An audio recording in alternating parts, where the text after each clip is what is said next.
Greetings and welcome to Supply Drop, episode 48, a game podcast created by three people who are natural-born podcasters. My name is Nate. I'll be your host. I'm joined by two other co-hosts today, the first being Scott. Hello. Scott, what happened to you, man? The crew tried getting a Destiny game going, and you were a no-show. Explain yourself. I uninstalled Destiny 2. Oh, okay. Well, so did Thick, apparently. Yeah, well, I mean, for me, it was like the first time in several years. And went to my meetings. I got I got my coin, and then I'm looking over at our Discord, and you guys are like, "Hey, let's play Destiny 2." So that's right. Which I immediately started the 130 gig download. Okay, so it's probably halfway there now. Yeah. It'll be done Tuesday, I'm sure. All right. Well, that other voice you just heard, that's none other than Thick. Hello. Thick, do you feel the bond between you and I is now stronger than the bond between you and Scott? Since we started a club on Rocket League, yeah, maybe. Yeah, I think so too. I think so too. Yeah, all right. All right, anyway. I feel left out. In this week's podcast, we'll be covering Xdefiant, getting blocked by the GOAT on Twitter, Electronic Arts Hubbubaloo, the future of the Battlepass, and Thick will take us down a hardware journey, the likes of which you have never seen. Quite so. Yeah. Before we get started, I want to remind listeners they can drop us a comment, question, or insult at the Supply Drop Podcast YouTube channel. Come check us out. Scott, how was your week? My week was all right. A little disappointing, but it was good. I got to play the Xdefiant beta. Interesting. Okay. Yeah. Did you guys get in at all? It was kind of difficult. I wanted to get on. I didn't realize it stopped on Friday, so I got on right at 11 when it ended. I'm like, what? Oh. Yeah. I thought I could play during the weekend, but guess not. Yeah, that's a really weird time to have it. I think it was Wednesday, Thursday, and Friday. Yeah. Yeah. We watched the video of this when they re-announced it. As they drop in the Tom Clancy name and everything. So, but I did most of the time. I was in a queue, or I got in a match and it dropped me, or the servers were just completely down. But it's a beta. Okay. It's kind of expected. But I did get in one match that was like it's kind of like an Overwatch. You had a robot that was getting from point A to point B, and you had to capture it and hold it while it was moving. And then the other match was a control. You had A, B, and C, and you had to take control of each and hold each one. So I got 2 full matches in, and I can honestly say that I'm really disappointed. Seeing the video of this and the announcement, and it kind of had me excited because I wanted someone to start working on a Call of Duty, competitor. Well, yeah, and I thought, well, if anybody can do it, maybe Ubisoft can do it. Now, I don't think that's the case here. The speed of the player, like your speed, your combatant speed, and then the time to kill feels really off. Like everyone is really fast, so the time to kill is slow, which that causes issues because you're constantly just hitting each other but not really making a connection or doing much damaging. Right. Yeah. There's no finishing. Everybody's just at 50% running around stuff. The guns didn't really feel great. There's nothing really that stood out. I couldn't even tell you what I was shooting. I tried an assault rifle and then I think an SMG, and neither one of them had any real impact. And as far as the graphics look very dated. It looks very 2019-ish. And then the levels were the levels were very loud. Meaning a lot of clutter and a lot of this is just the two maps that I saw. A lot of graffiti and textures that don't really, that kind of clash. Like you got a floor that's like, has like a jigsaw type pattern on it going up to a wall that's all graffiti with a background that might be like just like polka dots or something. I mean, it's like a fun house kind of thing. Right. So it made it difficult to navigate for one. And then when you have so many competing textures like that, it's hard to gauge distance, and it's hard to see your enemies when they're behind cover and stuff. And we talked about this last week, kind of like with Battle Bits. Like Battle Bits like gets all of that out of the way, and it gets down to the core of gaming. And it seems to work because there's not many textures at all. It's all just shapes and colors and stuff. This is like on the way other spectrum of that. This is like completely overdone. So my experience with it was it wasn't fun. None of it was fun. It didn't feel. Did you just play good. 2 matches? I just played 2 matches. I got to play the 2 different modes, and I can't say that this is a beta. I'm sure this is what they're wanting to get some of that feedback.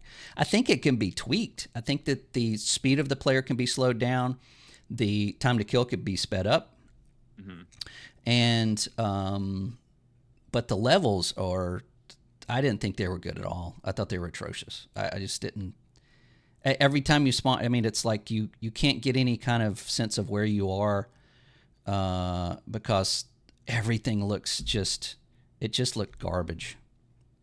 So there's a potential art direction issue going on, I guess. Yeah, right? I mean, I could see what they're this kind of fun house kind of, over the top. You've got like the Division. There was a Division map which kind of looked like New York, but with 50% more clutter and 150% more graffiti, and and then the other one looked like Watch Dogs, so everything had like different graffiti on it and different kind of just paint job, and it just made it difficult to play and not enjoyable. Scott, you skipped over the one thing I'm interested in, which is I think there's player abilities. Yes. Yeah. So which character did you choose? What could they do? I had one person could like I had a ballistic shield. Okay. And then the other one was I don't know if I even bothered using it. Really? Yeah. It was the Echelon group, which is like from Splinter Cell. Oh yeah. I think. Yeah. They might have It's a cloak. camo. It was cloak. Yeah, it was. So those abilities didn't really come into play in those 2 matches, even with other players. Yeah, I mean, you could use those. Those were functional in some capacity, but it didn't make them any more fun. Okay, so it wasn't like you were shooting someone and then they went cloak and then you had to go look for them, or No, it was more like you're capturing a point and somebody right in front of you like uncloaks, and then you're like, okay. So I don't know if that really works or not too well, but again, it just didn't feel good. When you I hate to keep using Call of Duty as an example, but Destiny. I mean, you guys just got done playing Destiny 2. When you play Destiny 2, it feels good, right? Yeah. It has a certain feel to it. The sound of the weapons, the movement of the weapons, the impact when you shoot an enemy. It's all 1 2 3 4 1 2 3 4 1 2 3 4, and it feels good. Call of Duty is the same way. I mean, they got it down. I didn't experience any of this in the beta, so. Wow, that was a lot of talking about gun feel. Well, I mean, in a game like this, it's that's the majority of the game. If it doesn't feel good and it's not fun to play, then what's the point? Right.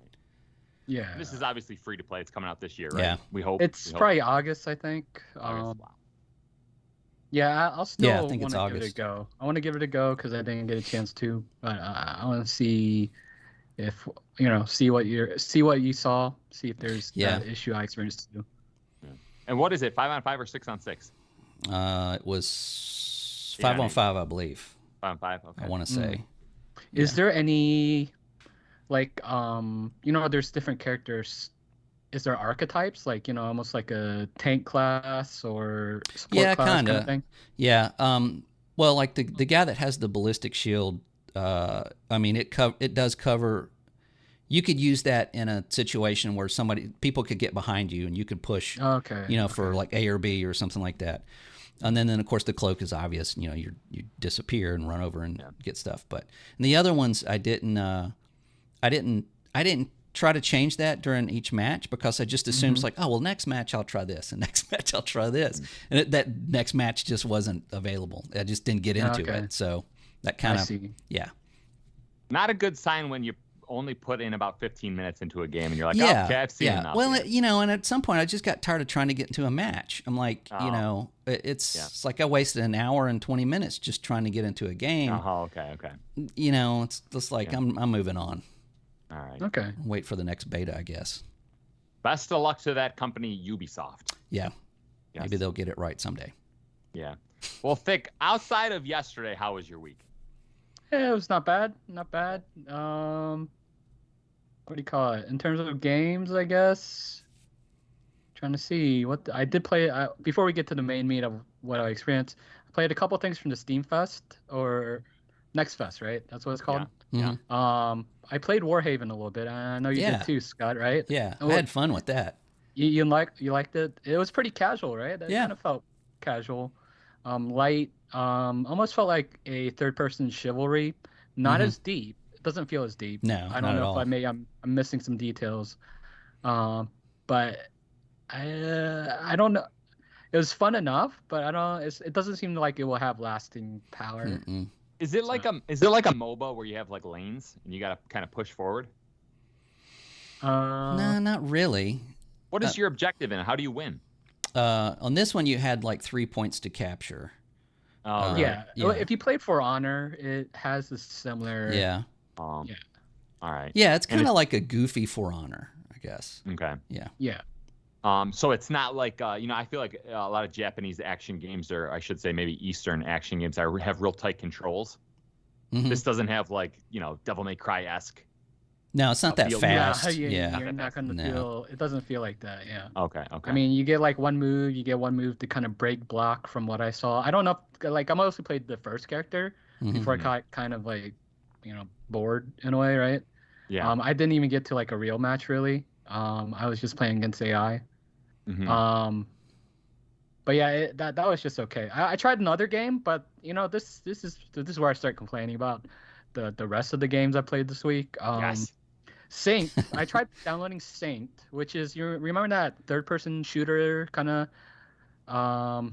It's probably, unless you see the trailer, you might not remember, but it's basically a third-person open-world shooter, looter shooter. I think it's Korean-based, but from when I downloaded it asked me to download this anti-cheat software that I never heard of. So at that point, I just said, no, I will not accept it.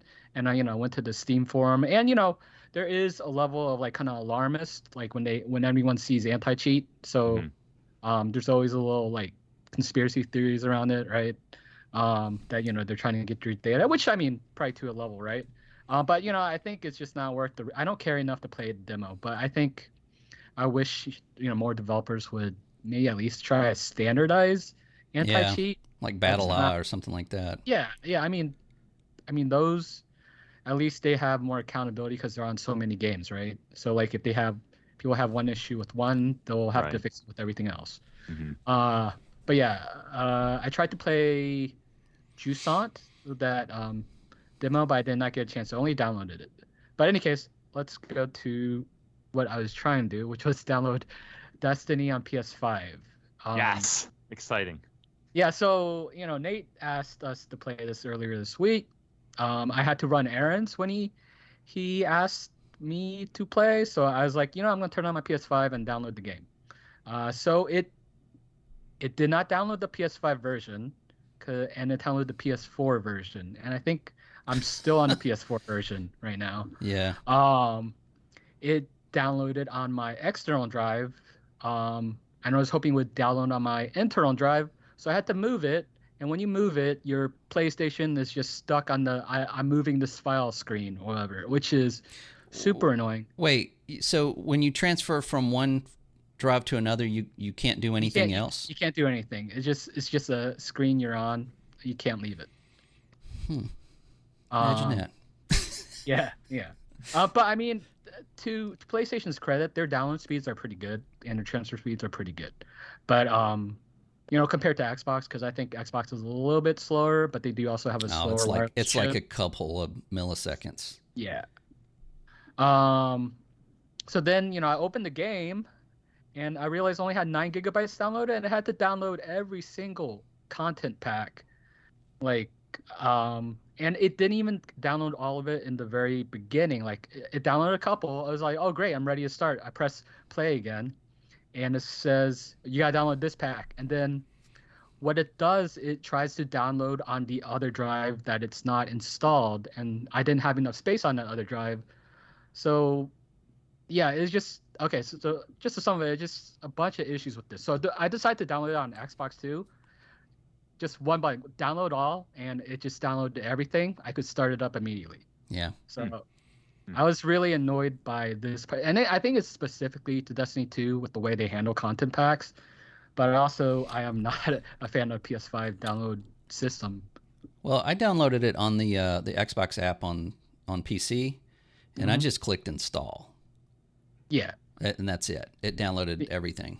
And you did you start it up recently? Because I started it up this morning, and it goes straight to where it's supposed to. It's like I can select my character. Oh yeah, it didn't have to download anything else. Yeah. It just downloaded the whole thing. Yeah, so it was a really annoying experience. Maybe the PS5 version is different, and I'm gonna try to find the PS5 version. Okay, so I saw from an article in November that a lot of people, like Bungie, released like a little blog reminding people, hey, you might still be on the PS4 version. I'm like, yeah, I remember why? that. Why is that even an issue, right? Like, it's just kind of annoying. On Xbox, it tells you, it's like, hey, you've got a new console, download the new version, right? Like when you click on Destiny, it goes, hey, you got, now you can download the Xbox Series X version, and you just download it. Why doesn't PlayStation just tell you, hey, you got a PS5, get this version? Yeah. Now, it does do that with other games, but for some reason, it does not do that for Destiny. It may be just because it's not, maybe it just, there's 2 different executables, and it wasn't originally a PS5, PS4 game. It was originally just a PS4 game going to a PS5. I don't know. Yeah, that's really weird. Call of Duty does that too on both consoles. You have, when you say, oh, I want to play this old Call of Duty again, you go and you download it, and then when you go in the game, it says, hey, you downloaded basically just what you're looking at. You can download the campaign, the multiplayer, or the whatever BR it is, and then you're like, okay, so you download what you want, and then it comes back and goes, hey, now you need these content packs. And I swear, every time there's like content pack 1 through 6, and you have to dig through the store to find 3 or 6 or 5 or whatever. It's like it downloads all of them but one, and you restart it, and it says, hey, you're missing this content pack. It's like, no, I'm not. It's right there. Oh, it didn't download it. And you click on it, and it doesn't do anything. So you have to go to the store, go and just look for, and go, okay, there it is, and download it. That's super irritating. Yeah. That just should be one install, and then let you decide how, Yeah, is this an Activision thing? I don't know. That's probably an Activision thing, because there's other games. Well, Destiny's a good example. On Xbox, it'll download whatever content that you purchased, like your packs and your bonuses and whatever. It'll do that first, and then it'll download the core game, and then you're done, and that's it. You don't have to interact with it after you click the initiate the download. So that's probably a Call of Duty / Activision thing. I don't know. Irritating. It's interesting hearing you complain about Destiny 2, because you just don't hear anyone complain about Destiny 2 outside of Thick right here. The internet, I know. I mean, universally praises this game. Yeah, this game will be, we'll be playing it 100 years from now. That's right. Our grandchildren will be, Destiny 2 players. Yeah. So Thick, that was kind of your week. It was kind of a disappointing week. It was just a frustrating week with PS5 for that specific game, at least. I'm gonna tell you what frustrates me, Thick. Whenever I see these Steam Fest come up, these these whatever, there's a lot of interesting looking roguelites on these videos. Oh, yeah. And I'm like, what am I doing with the console? I'm an idiot. That's what I said last year. I know. Yeah. It's like, look at all this stuff I can't play. Yeah. I did play a couple. I did play a couple of. I did download that one. Thick. what is it called again? Jusant? Is it Jusant? Yeah, I believe I download. I haven't played it yet, so if it's iffy, then I'm just gonna Just uninstall describe what does that game look like? It's the climbing game from Don't Nod. Oh, so there's a demo or Oh no. Okay. I'm talking about the open world game that had the Synced? questionable. Yeah, that's it. Yeah. I downloaded that. I haven't played it yet, but I did download a game. I can't remember the name of it now because it was kind of like last minute. I just downloaded it and tried it, but it's an extraction game on a spaceship. And there were no. Does it have real dark aesthetic?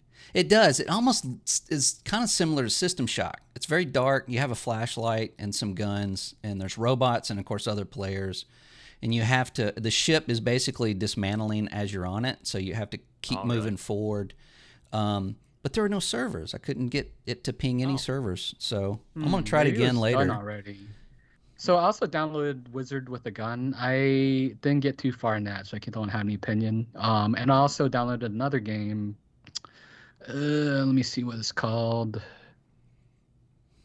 Viewfinder, which I have not played yet. Yeah, you talked about that last week, didn't you? Or a couple of weeks ago, yeah. Yeah, I really want to give that a go. I think they also have the demo on PlayStation, so hopefully it just sticks around a little bit longer so I could take a look at it. Yeah. A big week for downloads. For demos. Oh, yeah. I downloaded a bunch of stuff. All right, let me jump into my week real quick. I want to tell you guys, a few years ago, the reason why I wanted to get this podcast going is because, you guys know I'm a painter. Mm-hmm. So I'm listening to these podcasts, and my brain started realizing it come up with these, like, 3, 4, 5 reasons why we should start this, right? Mm-hmm. One of it's like, it's just good to talk to new people who have shared interests. One is like, it's just something new to do. It's like maybe that's healthy to kind of risk and go in to do something. One of the reasons, though, was that a few years ago, it felt like all the podcasts I was listening to, people started going crazy a few years ago, right? So one of those podcasts that I listened to, I really liked was from Jason Schreier, right? I think he does a podcast called Triple Click right now, right? So I really liked him. I really enjoyed listening to him. But a few years ago, he started attacking other people in gaming media. He went after Colin Moriarty. He went after David Jaffe. And I feel like the way he does it, it's kind of like a Mean Girls thing. Like, kind of like... Yeah. It just kind of rubs you the wrong way, right? Is it kind of like a little smugness to it? Or... Yeah, a little smugness, like, oh, they're beneath me, and like, let's not consider these people. They're not, they're others a little bit. Yeah. And then I don't know if you guys know who Jeff Kanata is, but he did Weekend Confirm with, I think, Garnett Lee. And Jeff Kanata is literally the human version of a Labrador Retriever. Super optimistic, super happy. Just his whole persona is like, I'm a good person. I like things. I want good in the world, right? That's his thing. Mm-hmm. Then Jason Schreier, in 2020, when The Last of Us 2 came out, Jeff Kanata said something like, playing The Last of Us 2 is a lot like watching Schindler's List, right? And that it's like it's not fun to listen to, but it's like it's captivating. That to me is like, okay, fine, that's how humans talk, right? And Jason Schreier had a big issue with this, basically suggesting he's a bad person for making the equation between The Last of Us 2 and Schindler's List. That was a big hubbub, and I'm just at that point. I'm like, I'm over it. This guy is like not. I don't like this guy anymore, right? Mm-hmm. Mm-hmm. So basically, I just signed up for Twitter. My goal is to get blocked by Jason Schreier, which is it's not a great life goal. It's not like you can tell your parents like, hey, guess what? I don't know. I mean, you're asking the wrong crowd here. Yeah. Well, it's funny. So the first day I signed up for Twitter. As you guys know, there was that submarine that captivated the world by a storm, I guess. Jason Schreier tweets out this submersible news is really sad, but on the bright side, the last time a Titan imploded, we got Overwatch, which, to me, it's like, it's not a great thing to say on the day that 5 people died, right? Yeah, like, that's tone deaf. It's like, yeah, maybe wait a little while at least, right? And especially, and again, if like any normal person said that, I'm giving him the benefit of the doubt. But just the fact that he never gives people the benefit of the doubt, right? That's not what he does. He attacks people for making little mistakes on him. Well, with this level of smugness, I this comic rubs the wrong way. Right. So basically, I tweeted something like, when Colin Moriarty said, peace and quiet, when he referenced The Day Without Women versus Jason Schreier joke tweeting about 5 people who just died today. Mm-hmm. And I put a little Will Smith gif on it, and then within 5 minutes I got blocked by him. Yay! So, yeah, and the good news is, like, under that tweet, he's getting a ton of responses. It feels like the vast majority of people are like, Jason, you're an idiot. Why are you doing this? So it didn't seem like he had a lot of support, but that was, well, I guess comedy is all about timing. Yeah. So. Yeah, I hear you. And maybe that wouldn't have worked, 3 weeks from now. This totally offhanded, like, I don't know, like Overwatch 2 was like, it lost PvE or whatever original plan they had. I mean, that's what happened that's what Titan was, right? Titan was also canceled for Overwatch. Mm. Right. Yeah, I guess it's just, it's like the day that, we find out people got crushed to death. It's like, maybe just avoid the topic if that's people. It does seem a little lowbrow. Onto these stories. Yeah. I didn't follow the story too much, but it's bad that this happened to the people there. So, right. I mean, that's really all I take from it. So we're nice, and Jason Schreier is evil. So well, let me ask you guys this question, because while this is happening, while I'm like, what the heck is going on with like mainstream games media? How they're kind of like, they're turning like sour. I feel like from 2018 to 2020, just a lot of games media from Yeah, like most of them, yeah. Did you guys get that feeling too, or is that kind of like maybe I went crazy? It's very no, not at all. No, it's actually, it's just, it's I think I said this last week. It's like, if you say, hey, everything's great, everything's awesome, nobody cares, nobody clicks on that. But if you say Xbox is dying, PlayStation is going to jail, it's like click, click, click, click, click, and that's how they drive business, and that's how they get their ad revenue and stuff. At the the sacrifice of actually doing journalism and having stories about games, right, instead of putting just opinion pieces out that are completely stupid. So, I mean, gaming journalism as it is it doesn't exist anymore. Right. I did do a little research, and apparently Jason Schreier went on a diatribe about how he's never called himself an objective journalist, that the pursuit for objective journalism is fools. It's like, you shouldn't even be pursuing that, because it didn't make sense to me. I'm like, why? He's not going to Beirut and I mean, it's just it's a game journalism. It should be easy to do that. Yeah, he's saying I don't want to give equal time to both sides, because that's like obfuscating something. And I'm like, no, that's like, the fact that you don't want to do that means like you're irrelevant to me, right? Like, right, yeah. When just I want to put learn them on about the list. something, I want to hear about the entirety of it, and then if you're correct that like maybe something bad is happening at Naughty Dog, then I can trust you. But when you do it, I don't know about that. No, explain that, because I got to hear the counter. I just like he released like, oh, what went wrong with Anthem, with an interview with a select group of people, and we don't know the bias of these select group of people. There's people that will be like there's not that sort of issue with the company, and then there's other people that people at work. There's people that complain all the time. Then there's the people that do their work and they actually do good work and they're contributing to the company instead of complaining. Right. So there's always that potential in some of these. But what I don't like is when people take Jason Schreier articles and treat them like it's like, this is fact. This is everything. Right. Like, like this is why Anthem failed. No, there's plenty of reasons that Anthem failed. Purely what he said in the article is not necessarily it. There's tons of factor. Take it as part of it. I mean, it's just annoying. I hated talking about with people when it was about Anthem. Okay. So but did you play Anthem?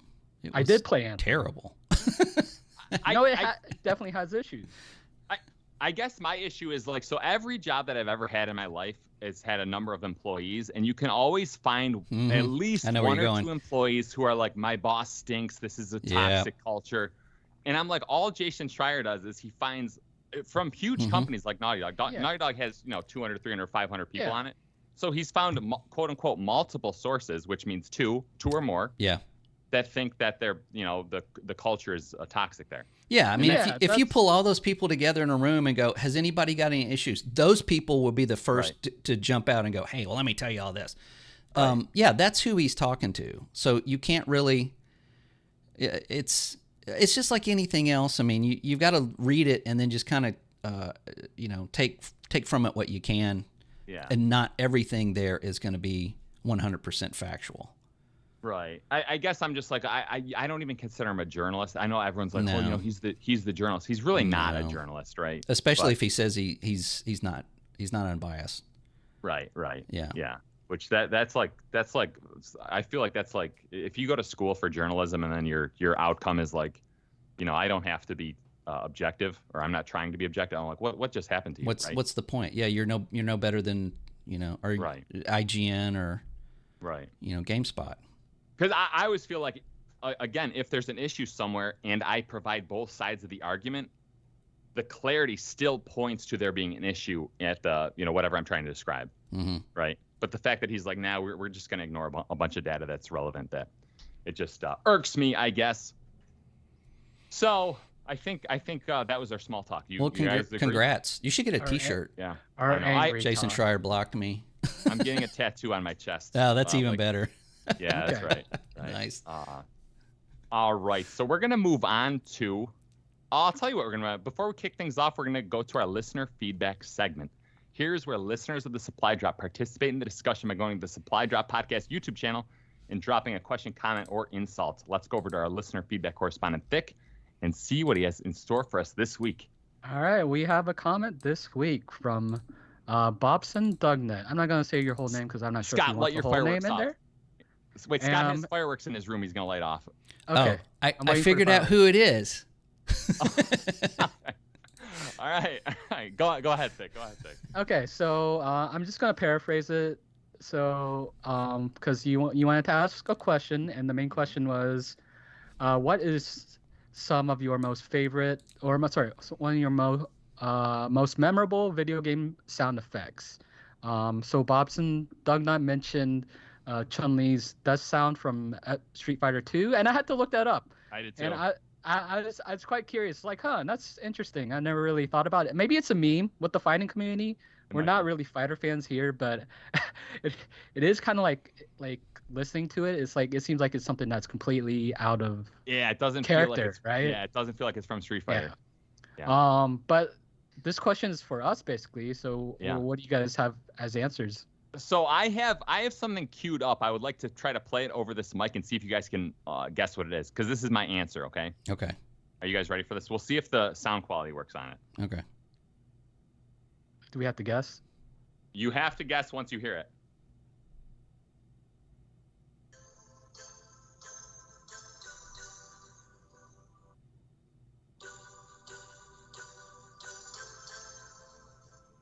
I'm reading your faces. You guys. That doesn't. It's not resonating. All right, so you guys you didn't exist in 1990. Is this music or is it a? This is an iconic video game sound. So it's like a jingle, So in 1998, I believe it was, a little game called Metal Gear Solid came out. That did sound Metal Gear Solid-ish, but the most memorable one from Metal Gear Solid is the warning sound. The doink. Yeah. Oh, that's right. You hear that? Everyone has that as the ringtone a lot. Yeah, that's right. That a lot.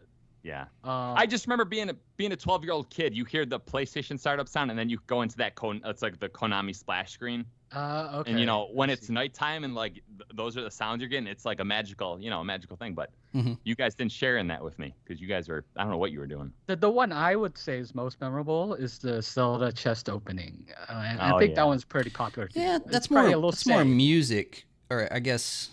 It would be kind of wouldn't. Yeah, I don't know. You're right. It's more music. Thick. Can you hum it? What does the chest sound like? It's like hum? Something like that. Oh, it's like like 3 or 4 notes, right? Yeah. Oh no, I think that counts. That counts as a sound. Okay. Sure. We'll take it. Okay. Scott, what's yours? Okay. Yeah. I would say, and this is not because of recently, but I noticed that when playing Diablo 4. That they retain this sound. But when you open a chest, again, a chest, and something comes out, it does that little flippy sound, like, and then hits the ground. Oh, yeah. You know what I'm talking about? Which has been in every Diablo game. So you've got something, like when it's like a flippy sound, and then you hear coins hitting the ground.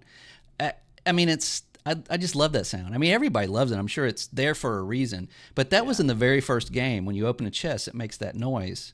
Mm-hmm. And just, I don't know. When I play Diablo 4, every time I hear that, I'm like, it just, I don't know. It makes me happy.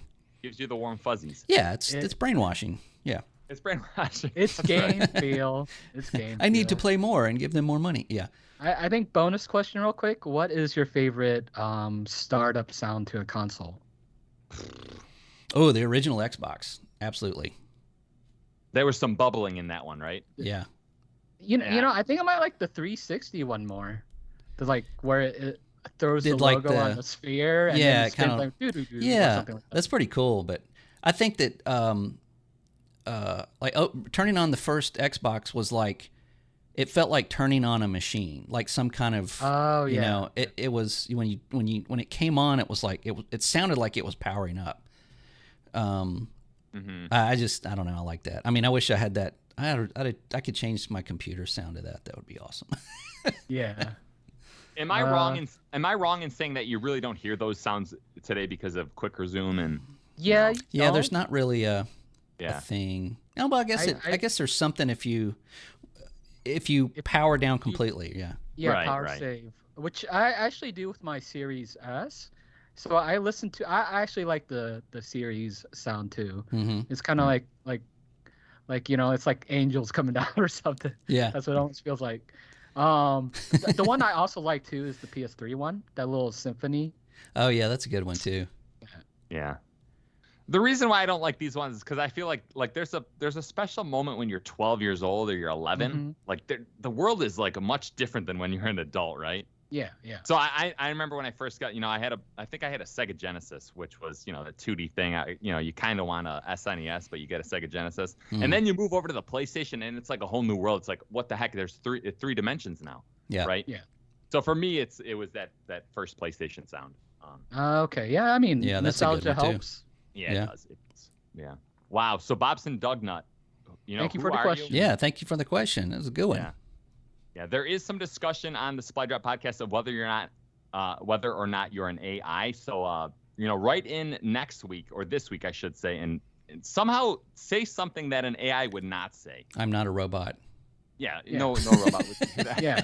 We're trying to filter out robots. Right. That's right. But thank you, Mr. Bobson. Okay.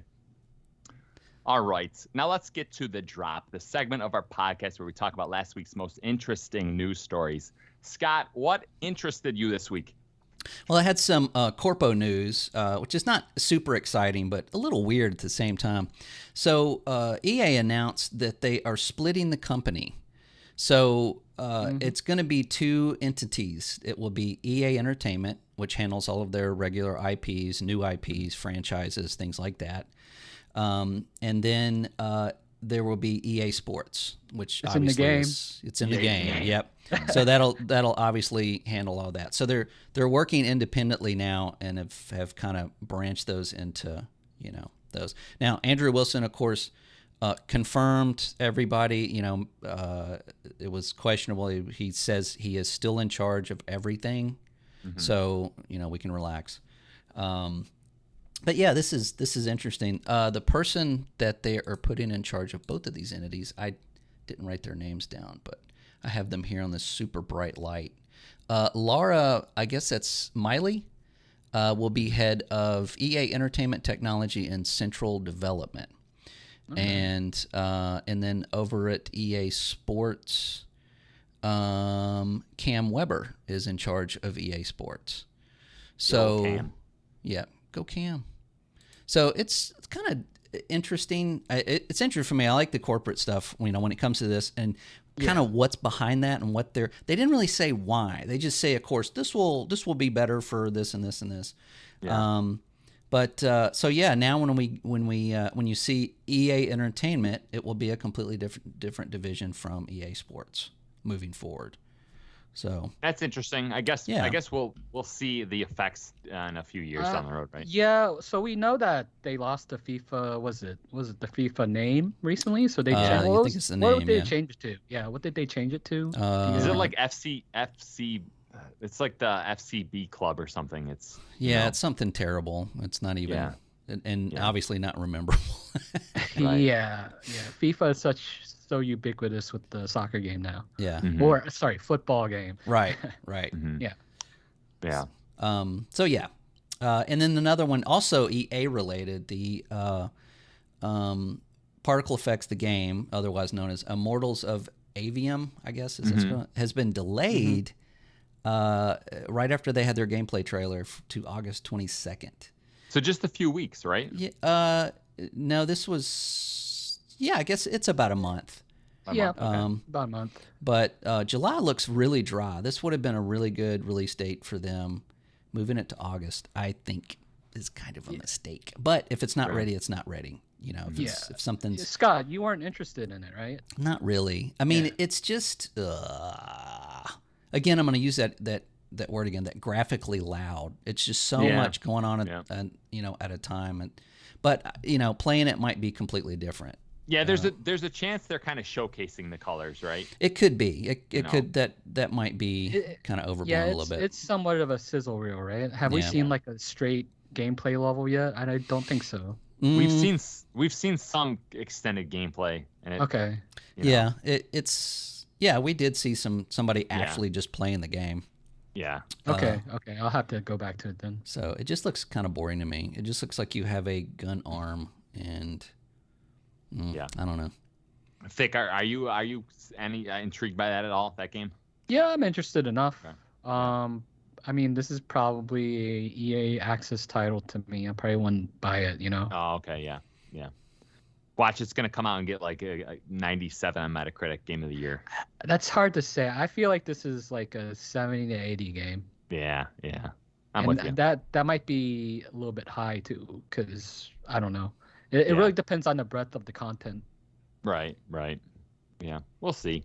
So I guess it was kind of a little bit of a down week. Scott, you warned us that post E3 time. I'm still gonna call it E3. Yeah, post E3 time, does. the news crawls to a slow crawl, right? Yeah, it drops off. All we'll get right now is probably another delay here and there, and and then we've got a month and a half when we start getting games just pumping out.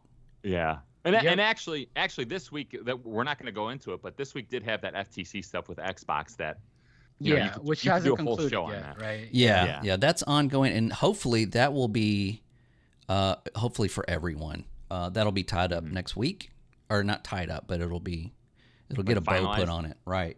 Yeah, and then we'll know. We're a little fatigued from it, so we'll talk about it next week. Yeah. Do both of you legitimately think there's a chance 1 month from today, it's like no one is talking about this because it's gone through? I think once it's gone through, everybody will be like, okay, good, we can move on with our lives and just, do something else. Or if it gets canned, Yeah.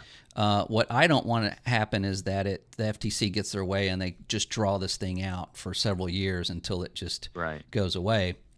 Because then we'll still be kind of, on it. Yeah. I don't really care one way or other how it ends up. I just want it to end. Yeah, well, I want to preface the whole conversation with, if you look at this from a standpoint of not a gamer, like as just a regular person, you've got two American companies that are wanting to merge. It's not a hostile takeover. It's like one wants to buy the other one wants to sell to the other. And you have the FTC, which is the Federal Trade Commission, which looks out for trades for our country, the U.S. of A., to other countries, and holds our best interests in that situation.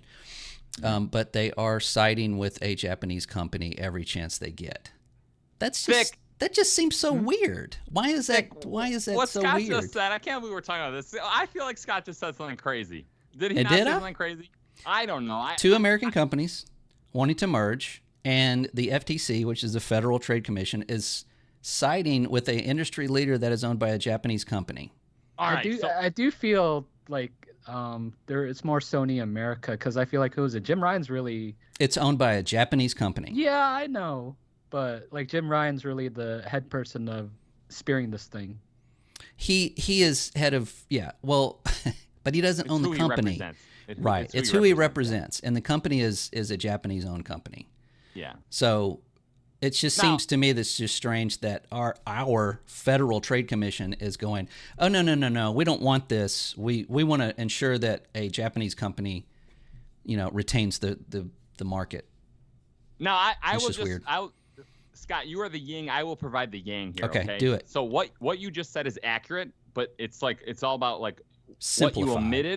What you omitted is kind of important. So how I would say it is like a $2.6 trillion company is getting blocked from buying the largest video game third-party publisher on planet Earth, right? So like one of the most powerful businesses in the history of Earth, is trying to do a pretty large grab, and that might not be great for you're right. You're absolutely right. You're absolutely right.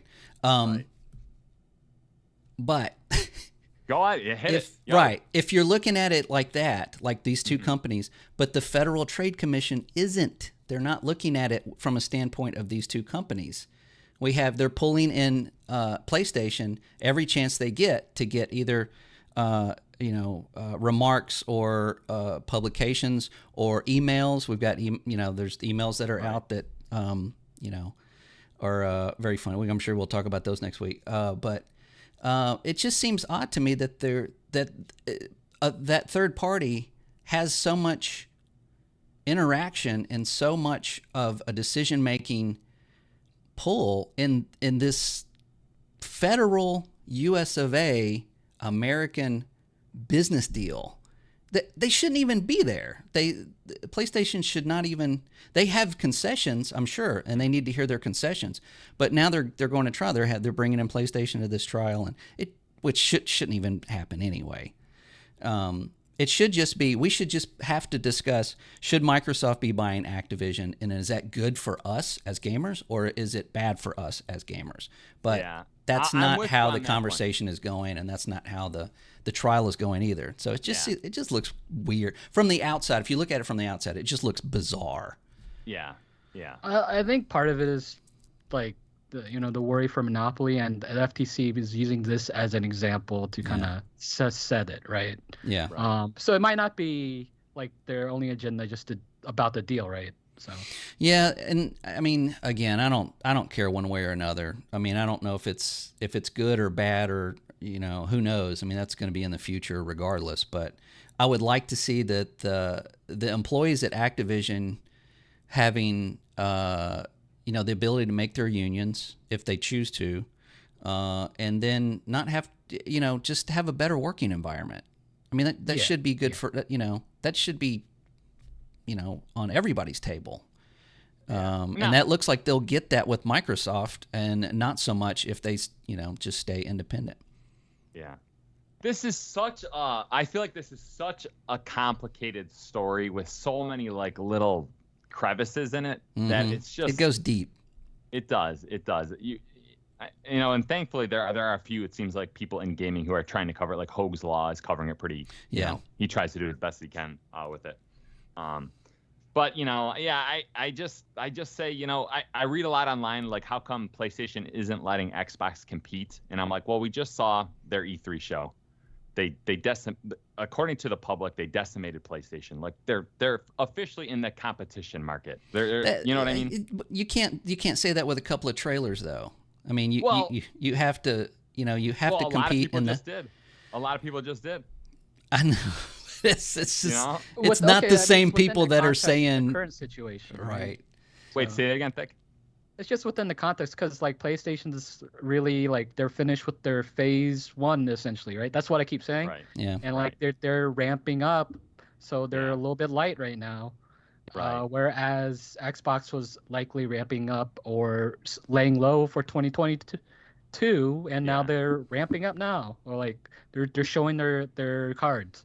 Mm-hmm. Right. Yeah, I guess I'm just like, it was such a lopsided competition for the last 20 years. Like PlayStation had so many like structural advantages over Xbox, and those advantages are gone now. And I feel like they'll still have their advantages. PlayStation. I'm saying like the huge advantages which PlayStation had a huge like the Japanese market. It had the Japanese market, but it also had like so many more developers who are like, in the first party stable, right? Like Xbox always struggled kind of being their equal, and now they're borderline a hair better than them, right? It's debatable. Yeah, in it's terms of debatable. size, so.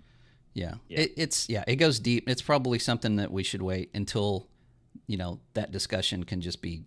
We can just look at it as a standpoint of, like we always do, is what does it mean for us? Right. I mean, I'm not a lawyer. You guys aren't lawyers, Yeah. And most of the people that are making videos and commenting on this stuff don't know what they're talking about anyway. As far as legally, like, oh, Phil Spencer gave it to him. Oh, Xbox is going to die. They don't know what they're talking about. Right. This could go. It doesn't matter what you're seeing right now or reading right now. It just comes down to the decision made by, that judge and then the FTC. It could go, sideways at that point. So. Yeah. Right. So gaming Twitter and I feel like gaming media right now is like it's a nightmare to listen to. Oh God, it's like because the tribes are.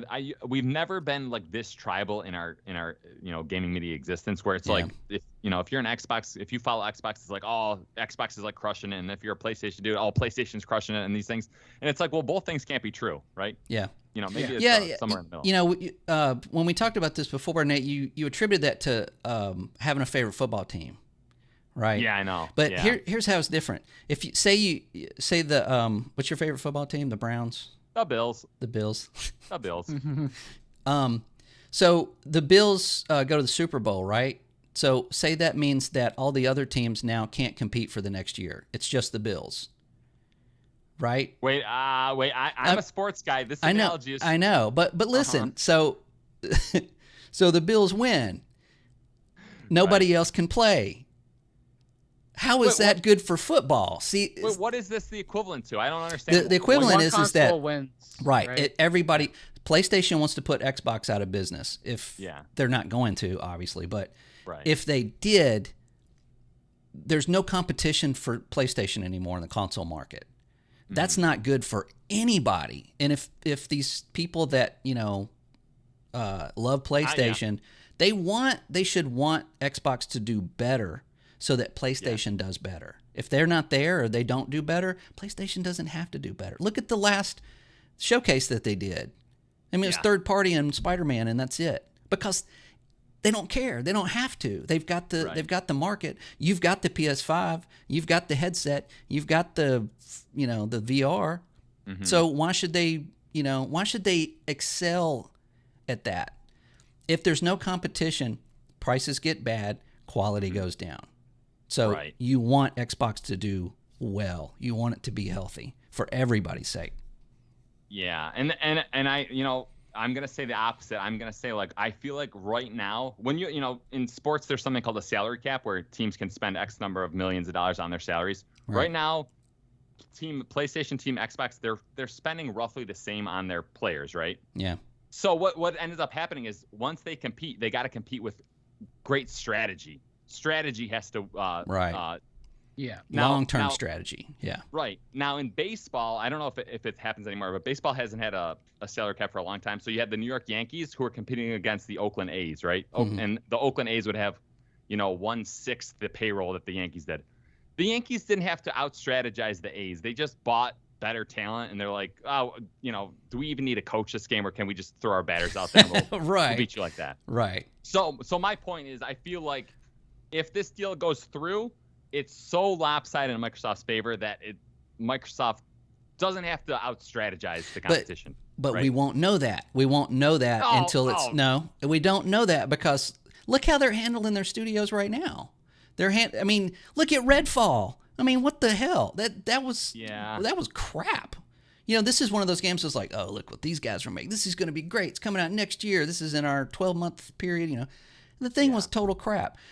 All of the stuff that we just saw looks great, but so did Redfall. So I disagree on that. Well, okay, not to that caliber, but you know what I'm saying. I mean, when they introduced it looked pretty cool. But you don't know once they, first, it's like when they bought Bethesda, nothing changed for 2 years. I mean, a lot of that stuff, there's so much stuff that has to happen. So if this, say, Thursday, they go, oh, we won, we've got it, we bought, Activision, it won't matter until, 2027. Pretty much. Yeah. And then we'll know. And then we'll start seeing, was this a good thing or not? You know, I have something to say to you. I have a response to that comment. So you're right. I guess we don't know. Right. But I would say, like, if you look at the game being played right now, I feel like no one really thinks that one player in the game is gonna crush the other player, right? Because they're so equal.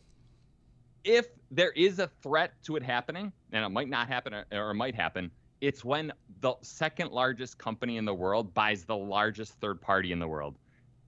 Then it might happen, and what you might get is one player in the console market with Xbox, then you got Nintendo on the side, and who knows what PlayStation's doing at that point. Yeah. I feel like it's like there is a risk if the purchase happens. Right? Yeah, I mean, and that's what the CMA and that's what the FTC are concerned about. I mean, that's if you take PlayStation out of the equation, that's what they're worried about. That could be totally flipped. I just kind of realized we're just we're ending up having like a full conversation on this. this conversation that we said we were going to wait. Yeah, let's move on because this is okay. We'll talk about it next week. Yeah, this could be a totally different conversation next week. Yeah, or 3 years from now, whenever this thing's over. Who knows? Well, good news for listeners who agree with Thick right there. I have a small news story, and I only have one because my second news story was basically what we were just talking about. Okay, cool. You ready to dive into this? Yeah. According to IGN, as Dota 2 hits its 10th anniversary, Valve is apparently getting rid of their Battle Pass. According to the company, most players never buy the Battle Pass and never get any rewards from it. Every Dota player has gotten to explore the new map, play with the new items, and accidentally die to the Tormentor. Every Dota player benefits from UI improvements and new client features. The community response to New Frontiers. Apparently, there's a New Frontiers map that's just like, I don't know if it's 50 or 60% bigger than the regular Dota map. Mm-hmm.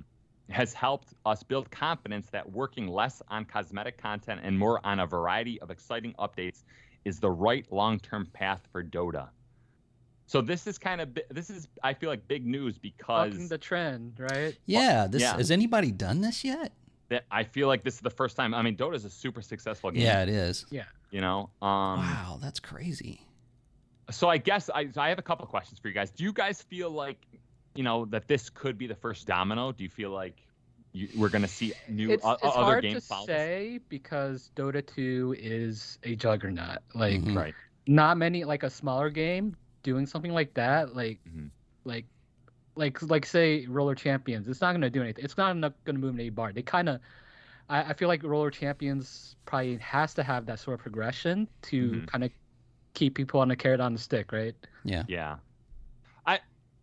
One thing that I think about is like if you play Dota, it's a bird's eye view. You're looking top down. It's almost like Diablo a little bit. And I wonder how, do people really care about cosmetics from that perspective as opposed to maybe a third person like Fortnite, where you can you're right behind your character. Yeah. You can really see the detail of it. Yeah, I agree. I feel like people don't care as much. I don't know how well the Diablo 4 cosmetics do, even though, they're overpriced, very overpriced. Right. Yeah, no kidding. And I guess another point, I'm like, I wonder what the average age of the Dota player is. Certainly compared to Fortnite, it's certainly older than a Fortnite player, right?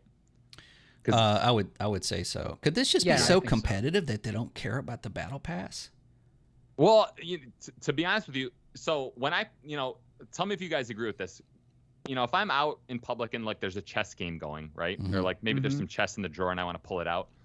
I care about chess. I don't care if it's like a Lord of the Rings set. I don't care if it's just a generic wooden set. I don't care. All I care about is there enough pieces? Can we play a legit game of chess? Right. Yeah. So I wonder if you're getting that competitive type of person who's like, I don't really care what it looks like. I want to play Dota.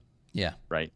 So yeah, that's what I'm thinking. I think it's like maybe the type of player that plays Dota doesn't care about that. Obviously, they're not selling any. Right. Selling any of it. So yeah. That's interesting. That's really good story. Time to play Dota 2. Yeah, I know. Right. Now I'm curious. I'm actually really curious. I love Dota 2. I feel like that's one of my top 10 games of all time, but it's it's a mountain that you can never get to the top of because there's so much competition intricacies to it. Yeah, and but I guess another question I have is like, is there a microtransaction model that you guys are like, I kind of wish games would go in this direction? I tell you guys this all the time. I loved the fact, and I think Heroes of the Storm did this, where they'd give you a certain amount of heroes, and then to purchase another hero, it was like a big investment, right? Yeah. So if they had 50 heroes, you could either slowly grind currency and really buy them once every 6 months, or you could purchase, $20 for a character. I always enjoyed that because it made me always like, I really want to research what I'm buying, right? Yeah. Yeah, I like that old model. It's just it's definitely not a model for every game because you kind of need a lot of characters, right? Right. And or a lot of Yeah. So I don't know, but yeah, I like that model, but I don't think it works for a lot of current games. Right. Yeah, I like that too. I mean, I like that you can, and I also like ones that aren't timed. That you can, like the stuff that you want. If there's something that you want, you can grind for it, or you can just buy it. I mean, it's I don't think there's anything wrong with having cosmetics, for sale. Everybody's complaining about Diablo 4. I agree, it's way too expensive, but at the same time, I'm not buying it. I mean, if nobody buys it, right, then they lower the price and they have to rethink it. But if people keep buying it, then they're just going to keep selling it. But if there was stuff in there that, because again, Destiny 2, there's stuff in the store I've seen. I'm not. I don't really care that much about cosmetics, but there may be cosmetics that they sell or have in their store that you can't grind for that, say, pertain to something else. Like they had a 30th anniversary Bungie pack and they had like some, they couldn't use it, but that was obviously Master Chief, armor type inspired stuff. Yeah, and then they had Marathon inspired stuff. So some stuff that was nostalgic for me, you either had to buy the 30th anniversary pack or you just weren't getting it. I mean, there's no way to grind for it or anything else. So Scott, was that a little FOMO though? Was that only available to players for a certain amount of time? No, you can still get it. Yeah, and I did eventually buy it, but I didn't feel good about it. Oh, okay. Yeah.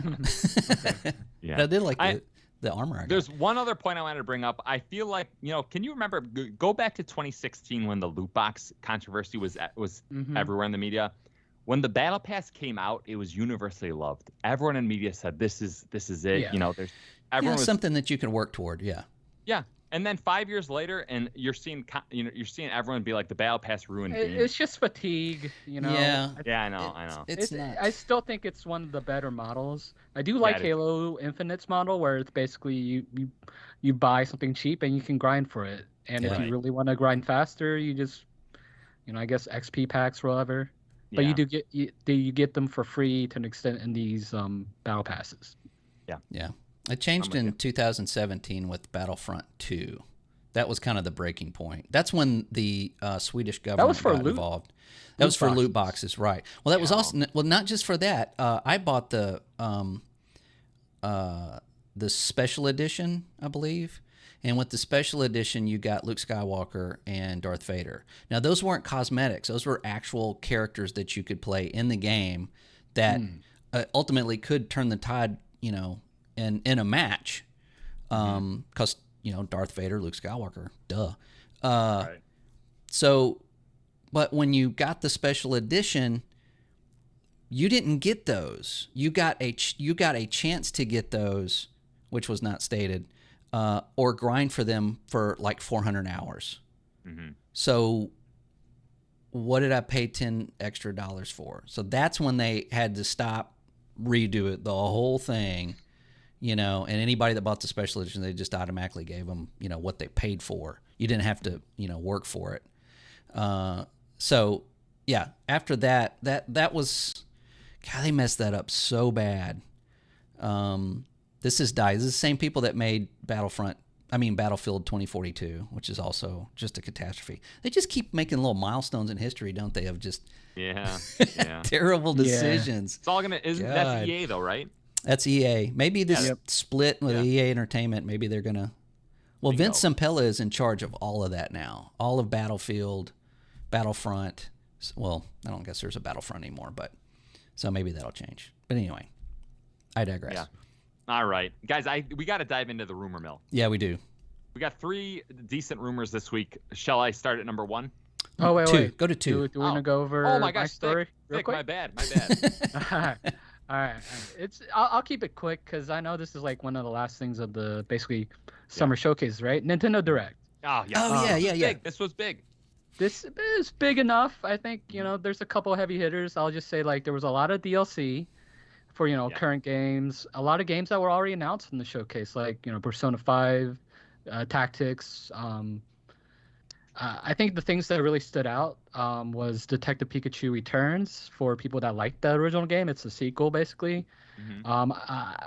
I don't know if you guys saw this one, but the Batman Arkham trilogy for the Switch, which is kind of surprised because I think Arkham Knight is a pretty good it's a heavy game. Yeah. So I'm really curious on how that will run on the Switch. Yeah. That game stood out from all the others just aesthetically. Yes, aesthetically. It's like, how is this running on the Switch, basically? Yeah. A lot of people are liking the Super Mario RPG remake, which, back then it was a partnership with Square for a turn-based RPG. Mm-hmm. And then let me see, double check. You're missing a big one, Thick. You're missing a big one. No, there's a couple. There's a couple. Vampire Survivors co-op, which is more my interest, right? Right. Was this the first place where they showed off Metal Gear Master Collection? I feel like it was. Yeah, I think so. Yeah. Yeah, like I didn't notice that anywhere else, so that was good to see. What Metal Gear games are in that? The two NES ones. 2 NES, I think, all the way up to, is it not Peace Walker, right? It's Metal Gear Solid 3. I thought it might be 3. Yeah, but then... that's what people were hinting at, or that's what the rumor mill was. Okay. Oh, okay. Because it did get leaked that Volume 2 is also in the pipeline, right? Which is gonna have 4 and 5, right? What was it? And maybe that zombie Metal Gear game. You know, the zombie one? Oh, that one. Yeah. I don't know about that. That's not even Kojima. No, right? No. But it is Metal Gear. It is. I know what you're talking about. Yeah. Survive. God, that was it Survive? Survive? That was terrible. Survive, Yeah. Yeah. So a couple others. Key ones were Pikmin 4. They showed more on that, which we'll hear more in the month. Whoa! Let's not gloss over this. What did you think about that? They showed a ton of Pikmin 4. Yeah. It seems just more systems added on top of Pikmin. That's really what it is. They released, and they also released Pikmin 1 and 2 as a shadow drop, kind of like how they did Metroid Prime. Yeah. And it's $50, so I'm like, do I really want to spend $50 on this? On Pikmin 4? No, on 1 and 2. Like, I got you. Okay. It re-released, right? Like that day. Yeah. But yeah, I'm a big fan. Or are you interested in it now? Ever since Minecraft Legends? Well, I remember once or twice I commented to you like, oh, you're picking the wrong RTS. You should be more excited for Minecraft Legends, and I bounced off that game pretty hard.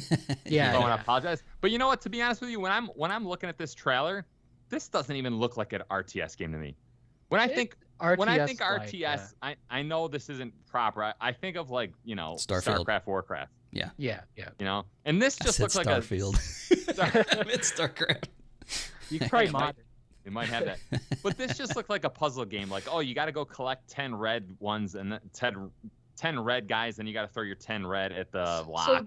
So there's a level of multitasking in there, and that's where part of the strategy is. Okay. And also, you interact with the units like up close to an extent, except for like individual Pikmin action. Okay. Like you can kind of have them do something en masse. Yeah. I mean, you kind of it's really hard to describe. You have to play it to really kind of believe it, right? Right. If you still have your Switch? No, that Walmart took it back from me. Oh, it got repoed. Okay. It got repoed. Okay. Well, they were gonna have a demo of Pikmin 4 on the 28th, so in like 2-3 days from now. Okay. I guess don't look too excited. Yeah. Okay, so they do have one farming game just for Scott. That's the only one I saw. Palia. I think it was Fae Farm. Oh. Oh no, wait, no, Palia is one too. But it's like when I heard free to play, it's like Wow. Yeah, that's a multiplat, isn't it? I think that's a multiplat. I think Palia is, yeah. But yeah, that's like I guess what you call a nothing burger or whatever. I just don't care about it. No, we call that a cozy game, Thick. We call cozy. It is a cozy game, but free to play. I don't know. Okay. No. Yeah. Okay. I guess the big one, highlight of the show is Super Mario Brothers Wonder. What you just said is wrong, but I'll go with it. You missed the highlight of the show. What is the highlight? What's the highlight? Star Ocean, the second story R. That looked phenomenal. Did you watch that? Am I the only one? He doesn't like it. Have you played the first Star Ocean R? It was really hard to get back into. Oh, really? Yeah. So it's like that's my impression of second story. Maybe the second one is good. I gotta get more chance, but it's really hard to get into turn-based games right now if there's a high bar of like entry in a way, Okay, I gotcha. Yeah, like Final Fantasy 16. Yeah. Oh. Well. Yeah. Poking a stick. Poking a bear. All right. Let's talk about Super Mario Wonder. Pick, what did you see? Like when I first saw the trailer, it's kind of like it's the same thing. But I saw little cool things they do to it. They tried to like subvert your expectations a little bit, not necessarily the kind of random power up. It seems like it's a random power up where you get like the elephant suit or whatever. And that might add a certain randomness to each level. Hopefully, that's what I'm hoping. Yeah. But personally, I'm kind of over 2D Mario for a while. Mm-hmm. Yeah. But it's probably gonna sell a lot. Yeah. What is it? It's gonna be a 10 million plus seller. Right. Scott, did these games do anything for you? 0. Yeah. I think I'm in the same boat. I always go like, what would my 14-year-old self like if I went to the lunch table and I told my friends like, oh, you gotta describe a game. Like I'm kind of hard on Street Fighter 6. Like if you had to describe Street Fighter 6, someone like, it's the same game for the past 30 years. I felt like it's like the same Mario game for the past 40 or 50 years or however long that franchise is. So Nate, you did start Celeste recently, right? Yeah, I did. Oh, that's a good game. Yeah. So do you think you might give this game a chance, or are you? No. Celeste is way better in this game. Ignore New Super Mario Wonder and go play Celeste. Celeste is excellent. It's a hidden gem, is what. One thing is that it's actually difficult, right? You die I die like 100 times per like map or whatever, and it doesn't. It feels a little rewarding to like progress in it, and then the story is actually somewhat kind of interesting. Yeah, it's relatable too. It's yeah. This is like what you find in the ocean, the plastic in the ocean. Here comes another plastic Super Mario Wonder coming our way. Yeah. Well, there's a huge market for it, but I feel like I'm kind of over it. Can I say one thing about this show? Yep. I like to kind of like is it called tilting at windmills, when you just like start attacking the internet on the whole, where you're just like, maybe old man yells at cloud. I constantly hear people, certainly during this FTC thing with Xbox, there's people like, oh, they're trying to paint like Nintendo as like not a competitor. Like everyone in gaming media somehow thinks that Nintendo's a competitor to Xbox and PlayStation. I'm like, have you seen any of these games that they're showing? They're all like Sesame Street, Barney, like very young. They seem very young, right? Yeah. Family friendly. Family friendly, but I don't know. It just kind of makes me mad that you hear that stuff. Well, I think that if their consoles came out in 2017, and so that you don't have the multiplats going to Nintendo anymore. When we had like Xbox, PlayStation, and GameCube, everything came out on all three of them. Yeah, so they were seen as like a viable. But then after the Wii, and they kind of just started doing their own thing. I don't see them as like a competitor to either Xbox or PlayStation. I don't think many people go, should I get an Xbox or a Nintendo or a Switch? They usually get both, right? Right. It's either usually both, or it's like I am only interested in one or the other. Yeah. Right. So it's not necessarily where Xbox and PlayStation is more like, God, which ecosystem do I buy into? Yeah.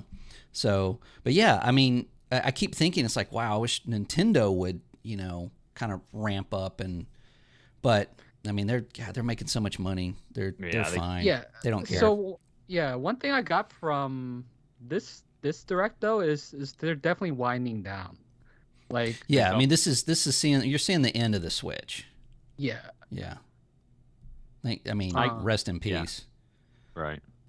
I know when I had my Switch, once I was off of Tears of the Kingdom, when I was like, oh, it feels like work to play that game, I was like, oh, I have the Switch. This is like a very mature Nintendo console. So I'm researching top 10 Switch games. I'm like, oh, I could just dive into the best that the Switch has to offer. Mm-hmm. And I'm looking at the top 10 games. And I'm like, no. And then I was like, Metroid Dread, maybe Metroid Dread. Yeah. And I was like, I'm not playing another Metroidvania. Yeah. Right. So. Yeah, I'm kind of the same way. Again, it's not. They don't have enough for me to invest in that system. Yeah. You know, I'm interested in one. You know, I mean, you can play all of them without a Switch, but yeah. It's just I don't think I want to go back to Nintendo. Here's how bad the Nintendo Switch is, right? We have a Nintendo fan on this podcast who has Tears of the Kingdom, not the sitting on a shelf away from you. Yeah, unopened. It's open. Yeah. So the Nintendo fans are in the doldrums right now. You know. All right, should we get to the rumor mill? Yeah, let's do it. Start with number 3. So, all right, I'm gonna start with number 3 now. Okay. Yeah. Because you said that. According to Ubisoft, and this actually links to the prior one. Oh. According to Ubisoft, Nintendo advised Ubisoft to release Mario and Rabbids Sparks of Hope on the next console. Could this mean 2024 is the big year? I think it will be. Yeah, because when did that game come out? The second. Wow, that was 2019. No, the sequel. No, the sequel. Sparks of Hope came out. I swear. Was it this year or was it last year? It might have been this year, early year, or previous. I guess. But yeah, it did not do well. It didn't. Yeah. I guess the reason why I say that is because if you're Nintendo and you're like taking a look at the progress of this game, and someone at Nintendo's like, hey, why don't you just push it another 18 months? Mm-hmm. Like I don't think you're gonna advise Ubisoft, hey, push that game another 4 years. No, you're not. You know what I mean? So I think it kind of suggests that we might be a little close to that. I agree. Mm-hmm. I'd say March, right? March, April, when we'll get a new console. I hope so. That'd be fun. I think it's a little early, but I hope you're wrong. I think it's. I know. Well, yeah. I mean, that's primary. That's when they did the Switch, but who knows? I mean, they could announce one tomorrow and be out in July. That's just kind of the way Nintendo does things, but. Yeah, I think it's going to be next year. I'm ready to pre-order. Oh, yeah, definitely. Rumor number 2. Bethesda's Indiana Jones game will be both first and third person, according to the Xbox Era podcast. It's apparently not like Starfield, where you get to choose. Specific sections of the game are designed for different viewpoints. Is this cool? Is this a cool idea? Playing most, I think I've played every Indiana Jones game. I could say... Possibly. It may not mean what you think it is. It may mean when you're, say, all the action-oriented stuff is third person, and then your puzzle aspect could be like turned to like a first-person view. Right. Where you do kind of like some detective work and stuff like that. So, yeah, it kind of depends on what they're going for. Are they going for like a movie over the top, Nathan Drake kind of thing? Or are they going with like previous Indiana Jones games were very, very puzzle oriented and very, not necessarily. I mean, it was action, but it was more emphasis on the puzzles. Yeah. So I don't know. We'll see. I could see that happening. The execution will be a major play in this because the only game I really think that kind of did a first person and third person in some sort of transitional state was Metroid Other M. I don't know if you guys remember that. With the ball, you'd shift into the ball? No, not just the ball. It's actually you played most of the game third person, but when you're basically holding the Wii mode, right? Oh, kind of that's like right. Sideways. And when you point at the TV with the IR blaster, it will go into first person. Oh, that's cool. Yeah. That wasn't exactly considered one of the better Metroid games, right? No, it's not. All right. The last rumor is a good one. It's a juicy one. Are you ready for this one? Mm-hmm. Bungie's Marathon game has a few juicy leaks. Apparently, it's a three-person extraction shooter, as we all know. The maps are persistent. You guys know what persistent means? Mm-hmm. It exists even when you're not playing. Yeah. Yeah, it's phenomenal. I love that. Players drop in with oxygen supply as their time limiter. you can buy, find, and destroy other players' oxygen during gameplay. Mm-hmm. So I don't know if you guys remember the trailer, but there's a guy running, and on his back there was like a countdown. Yep. So how cool would this be if you're looking at another team off in the distance and you can read how much oxygen they have left on their devices, and then you can shoot their oxygen to kind of alter the gameplay, right? Right. That would be cool. So you can't turn your back on people then. No, that's right. And this is, I don't know, is this a rumor? But it's, maybe I missed it first, but it is third person. It's not first person. No. I think it is first person. No, I think they've said it's third person. Interesting. But now I'm thinking that might have been a part of the rumor, or I don't know. But Bungie has. I guess Bungie, if you think about it, if your counter's on your back, it's third person. You would be watching your oxygen, on your back. Yeah, that is true. So you make a good point. So I don't know. They could change it. They've been known to it's first person now. Was it Tuesday? Yeah, we'll change it to first person. Right. Well, running around the tower in third person in Destiny 2 feels so great. Yeah, I mean they can do third person. That's pretty good. Yeah. They definitely got it down. Right. Yeah, Destiny was supposed to be third person, actually. Oh, was it? Yep. Really? Oh. All right, a few more things. Players can receive injuries such as concussions, which limits your view and obviously damage to oxygen supply. The game has abilities and perks. Perks include faster revives, less oxygen usage, faster movement in water. Abilities are more powerful, and they include night vision. That's one of the abilities. Currently, the game features permadeath. Oh, I'm so happy to hear that. I'm so happy to hear permadeath, right? Where players lose everything except perks. Yeah. Guys, this is my most anticipated game now. It's shot to number one. Yeah. Is this this year now? No, they haven't said. They said they're going after that reveal. They'll go Long dark. Hiatus. Yeah. Okay. They'll go completely dark. But all of that coincides with what they were kind of saying about the game itself, as far as you're not you. You're you in a clone, basically. Like a dummy body. Yeah. Right. So when you get killed, then you just get put in another body. So if you're out in the in the map or whatever, and you just get completely killed, that would make sense, right? I mean, you keep your perks, but all the stuff that you had is with your dead body. So and the other stuff sounds totally Bungie. So I would say that a lot of this probably going to be true, unless they just change it. At the last minute. Yeah, it sounds more interesting, definitely. Yeah. Yeah. Real quick, do you envision this happening? So I say to you two, I say, hey, on Friday we're gonna play, right? We're gonna try to get into this compound on one of the maps, right? Mm-hmm. In order to get access to the compound, you gotta acquire 10 keys, right? You gotta drop 10 keys in it. If us three only have 2 keys, then all 3 of us throughout the week have to work on getting a bunch of keys. Right. Which that would make it very interesting to be like, oh, I'll play solo a few nights when you guys aren't on. I'll try to grab keys, and then Friday will be our big day where we get into the compound. You got all your keys, yeah. Got all your keys. I hope something like that happens. We'll see. Yeah. All right. That's very meta. Yes. All right, Thick. Can you have the biggest brain this week? Yeah, Last potentially. Week it was no, you do. You have the biggest brain. Yeah, I guess so. Yeah.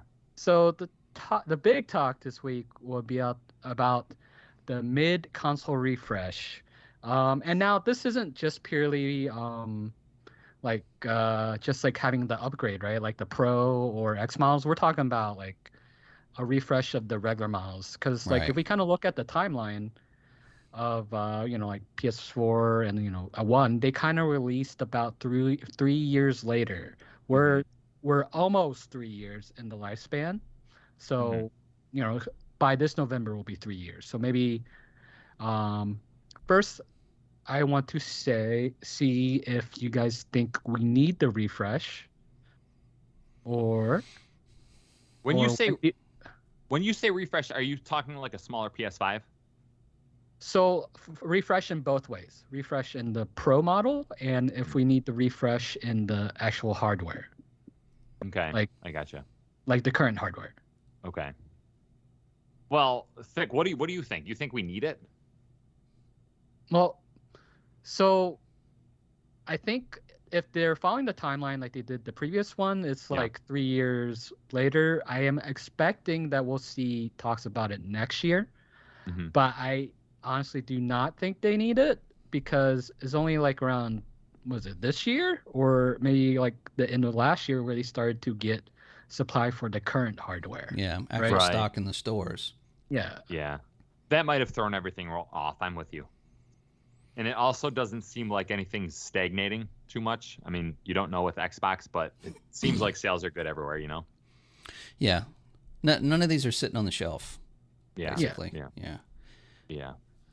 Thick, if a pro version of these consoles come out, are you getting one day one and maybe plugging it in on the first day and then playing it? Well, do you think we need the pro version though? Like, No, I borderline hope we don't even get it. I was trying to find sales data on the PS4 Pro, Yeah. and the only thing I really found was that the PS4 Pro there was like 1 out of 5 PS4 was a Pro, so that was kind of like the ratio, and I don't know really? how that's really changed. That's not bad. Yeah. That's pretty Yeah. good. So is that lifetime ratio? No, that was the only article I found was near the time of launch. That was like the best thing I really? could find. Oh, Oh, okay. okay. Yeah. Oh. But I mean, if you think about it as a whole, I think it was 120 for PS4, Mhm. like a good 20,000 ish, Yeah. 20 million ish. Yeah. I guess I'm like, when Fortnite first came out, it was a 30 frames per second game.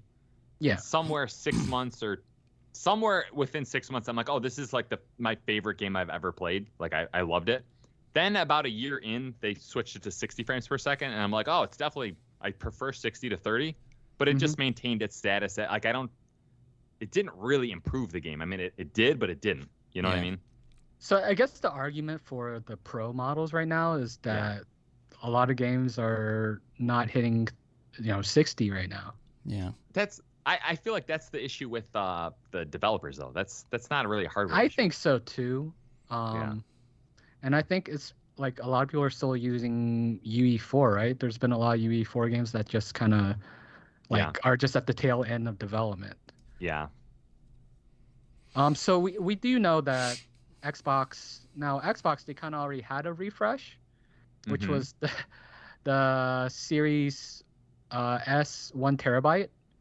Oh, that's right. And it's 350, right? So Yeah. I think part of their refresh too seems like they're increasing prices across the board to kind of match what PlayStation did. In those countries, yeah. Not here. Yeah, not here in the US. Yeah. Right. So they're just kind of following suit. Yeah. Yeah. I guess with this new Series S, that to me seems like a hard sell. Like when your main, I don't think it's needed. Your main selling point is extra memory.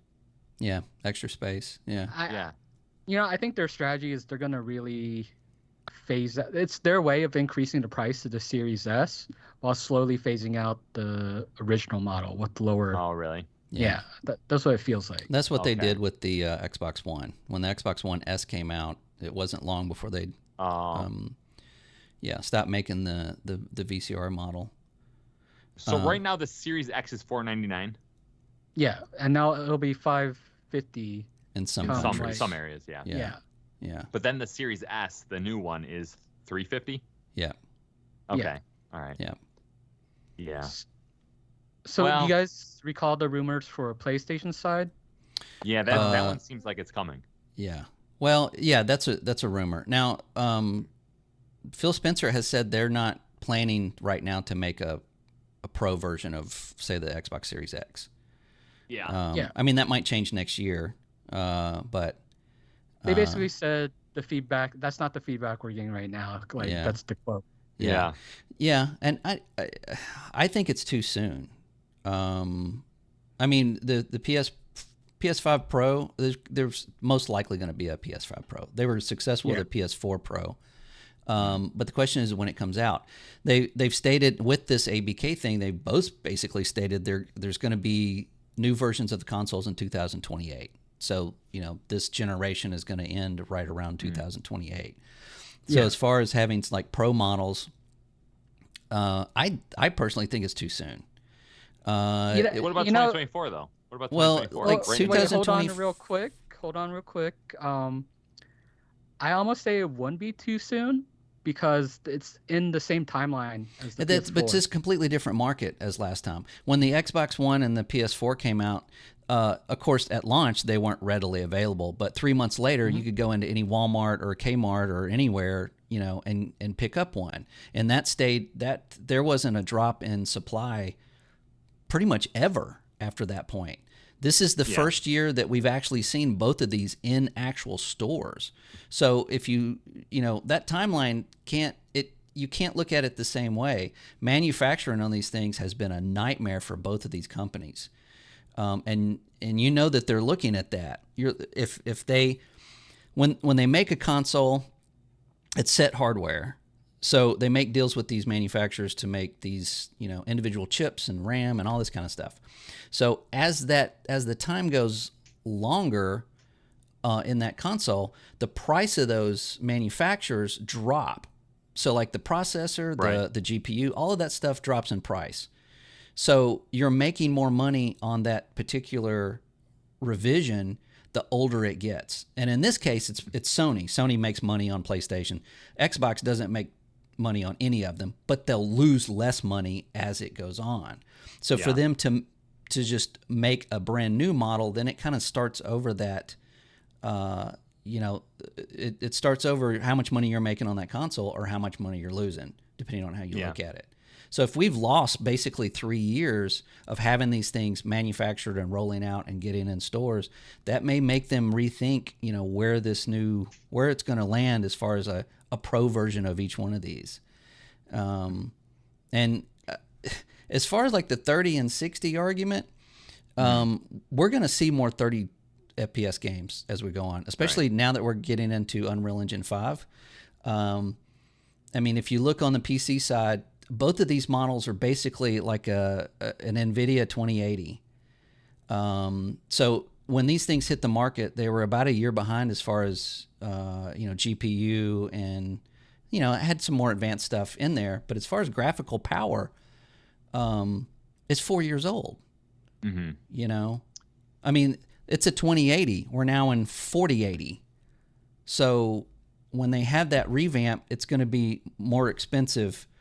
And probably both of them are going to either make less money or start losing more money.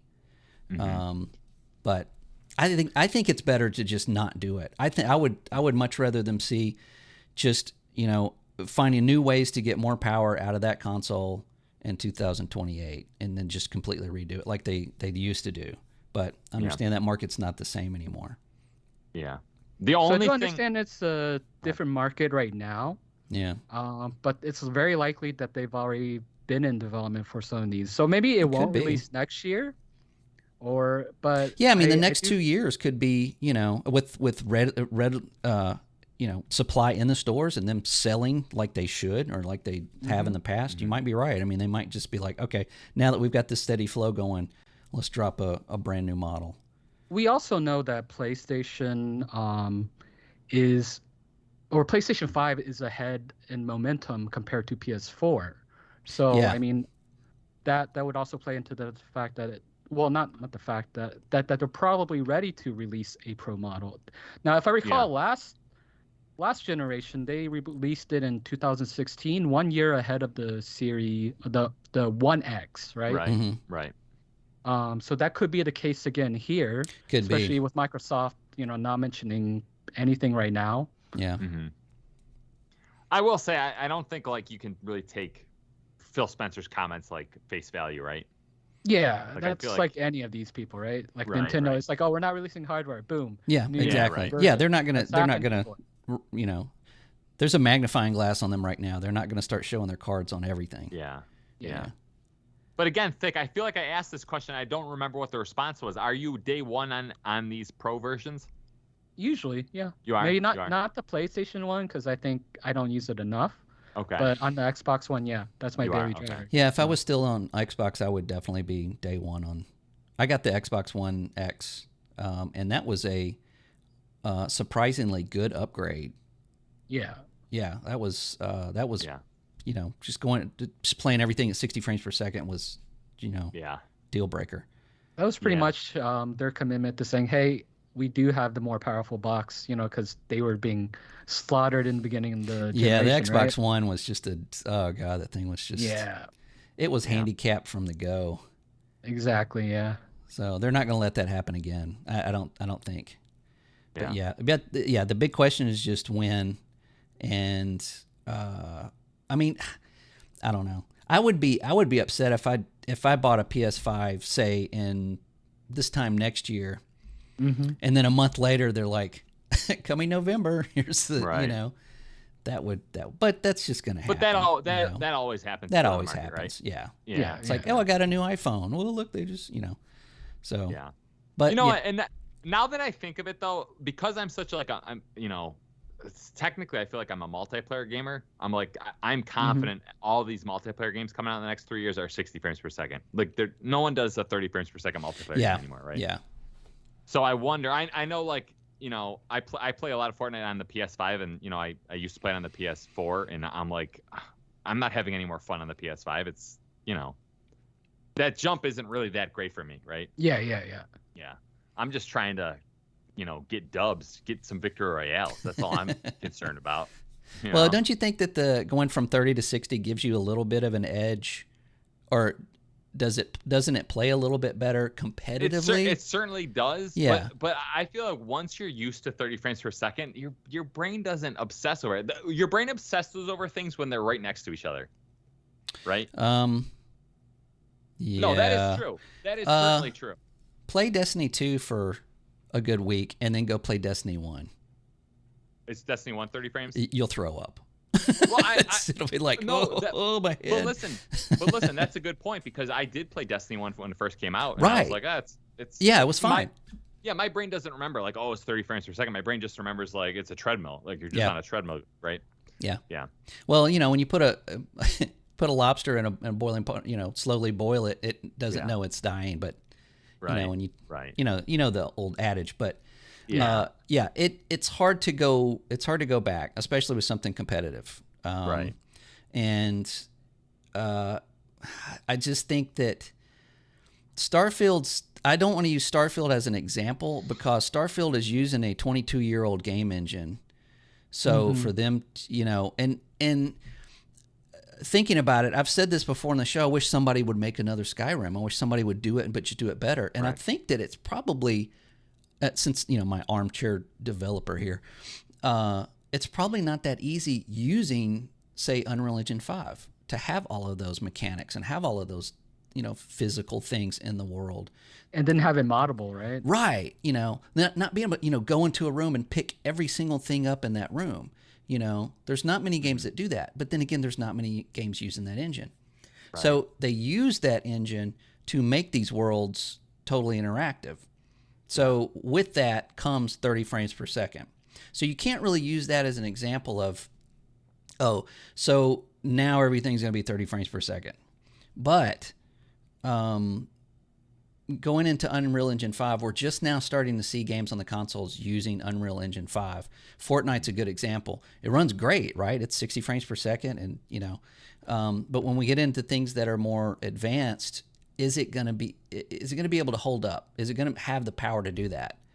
Right. That's going to be the question. And I think that both Microsoft and Sony are looking at that as, if we want to stay competitive and we want to stay, keep moving this thing forward and also generate hype for, going into 2028, I think they're both going to have to release something between now and 2028 to keep that 60 frames per second, 4K, that everybody wants. Or not everybody, but that 2% of people us. who are people that care. Who have gaming podcasts. Yeah.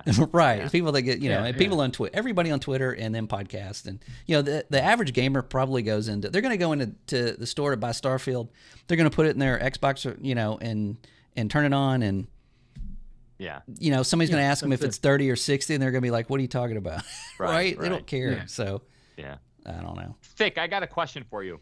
Yeah. Picture in your mind the top 10 most critically acclaimed Nintendo first-party games for the Switch. Mm-hmm. Just what percentage of them you think are 30 frames per second? What percentage of them are 60 frames per second? If you had a guess, it's tough to say, you know. They have a lot of simple games though, so 60 frames per second isn't hard to achieve for some of them. Like what is 60? Mario and Super Smash Brothers are 60. Sorry, Mario Kart. 60. Yeah. Well, I feel like a lot of their best-selling games are just like deluxe versions of the Wii games, right? Yeah, pretty much. Yeah. The only thing that's really 30 is, I guess, the open world RPGs, Xenoblade, and those are 30. Breath of the Wild, Zeldas, Yeah. Isn't it harder to tell? I was reading something about like on the Steam Deck, there's a lot of games that has a setting to run at 40, and on a smaller screen, you can't really tell. It's like an in between 30 and 60, and does really well on a smaller screen. Is that maybe what the Switch is, leaning on? I don't know. And there's got to be some science there. I think they just do 30. I know with the Steam Deck, I've set the refresh rate to 45. It seems fine. I mean, it looks fine. Yeah. Yeah. I mean, it's a cell phone, so yeah. Right. Okay. Well, that'll be exciting. That'll be exciting when that finally gets revealed, right? Hardware. Yeah, new hardware. It is exciting. I mean, I got excited when they announced the Xbox One X. Yeah. Because they needed it. Yeah, they needed it, and it was for me, and I think you guys are kind of the same way. I want to get the best experience possible out of what I like to do. I like to game, so I want to get, without, of course, selling my house and buying a $50,000 TV or something. But I want to get the best that my money can get me as far as equipment and immersion and all of that stuff. So having that Pro and that Series whatever, I'm their market, right? Yeah. It's not everybody. Some people don't care. I play with somebody that online that still uses the original VCR Xbox, and he's just now going, oh well, I can't play that. Hey, let's play. Well, you can't get that. Right. You're gonna have to upgrade, right? Right. And I think he eventually did actually. But yeah, I mean it's not a large market, and they know that. It's not everybody that's getting the console. Yeah. So I don't know. I don't really know where I was going with that, but that was my point.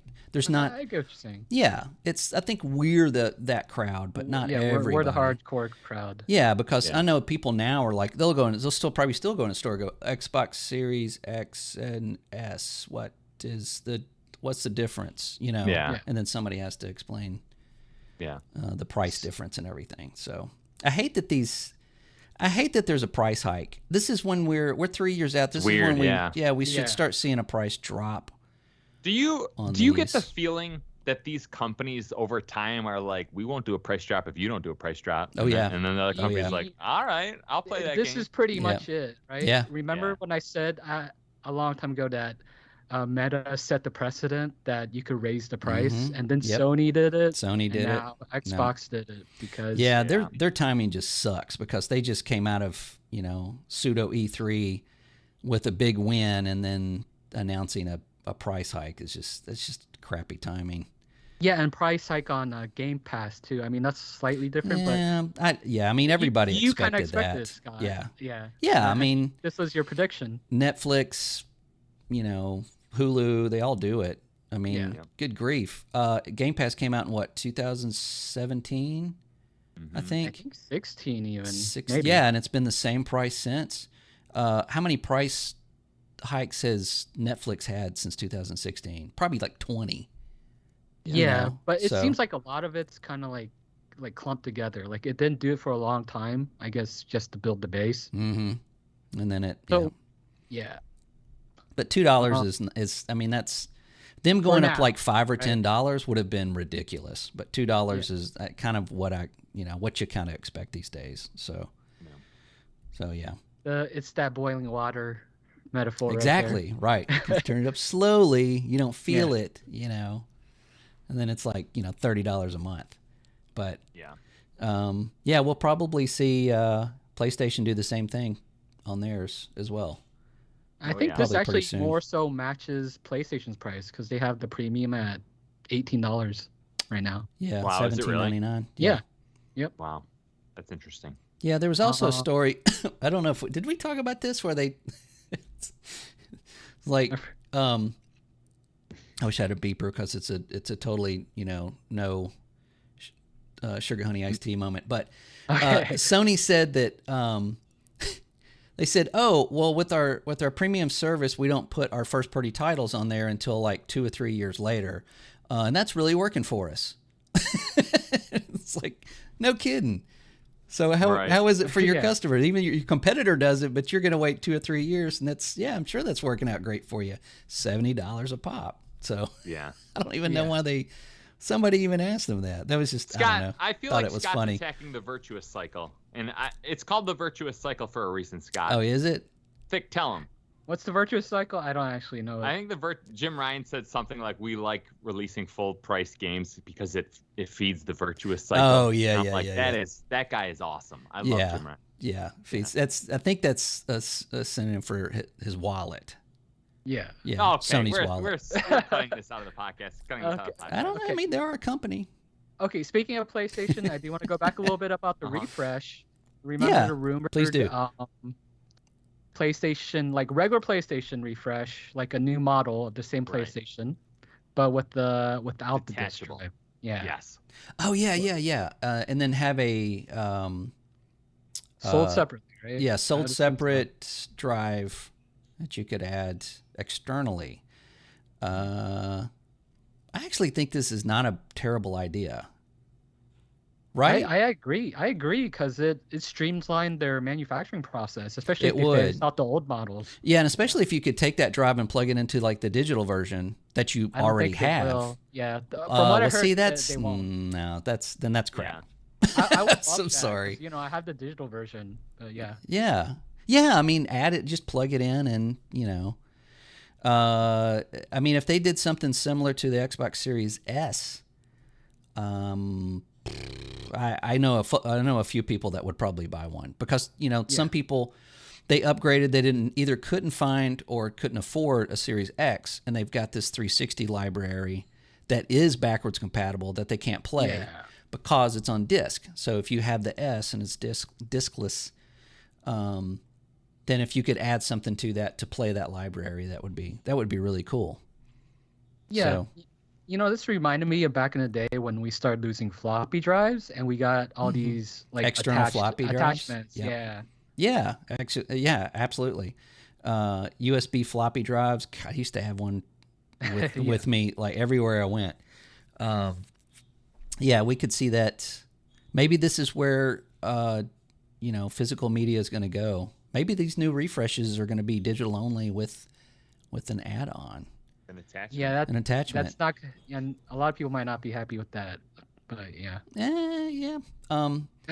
If the price is right, I hope. Well, did you guys buy the 360 HD DVD add-on for the 360? No. Yeah. I do not have it, but yeah, I think I still got mine. How many worthless. Came out on that? How many what? How many movies came out on that?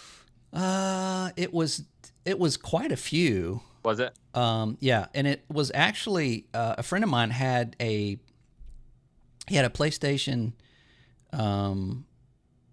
3. Mm-hmm. No, what was it? Was it a Blu-ray player? I don't remember. Blu-ray... Yeah. Anyway, he brought it over and we watched. We had Transformers, the first Transformer movie that came out. I think that was like the only one I had. So we watched it on my TV, both of them. And HDVD looked better. It just looked better. Oh, really? Yeah. Oh. But Sony, went to Warner Brothers and, kind of went like, hey, if you don't do this, then we're not going to put your movies on our format. So and that was it. That was the end of it. HD DVD died. Yeah.